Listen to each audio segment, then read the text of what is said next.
سیدنا ابو ہریرہ رضی اللہ تعالی عنہ بیان کرتے ہیں، رسول اللہ صلی اللہ علیہ وسلم نے فرمایا، پہلا گروہ جو جنت میں داخل ہوگا ان کی صورتیں 14ویں رات کے چاند کی طرح روشن ہوں گی، پھر ان کے بعد داخل ہونے والوں کی صورتیں آسمان کے سب سے زیادہ روشن ستارے کی طرح ہوں گی۔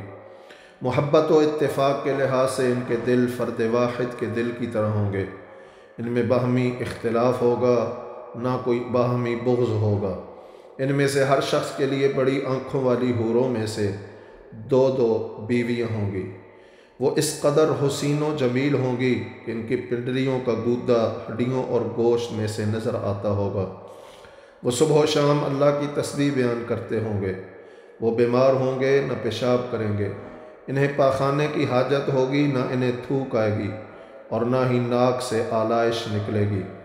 ان کے برتن سونے اور چاندی کے ہوں گے، ان کی کنگھیاں سونے کی ہوں گی، ان کی انگیٹھیوں کا ایندھن خوشبودار عود ہوگا، ان کا پسینہ کستوری کی طرح ہوگا۔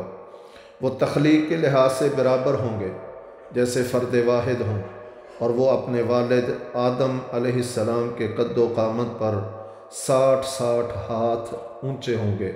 متفق علیہ۔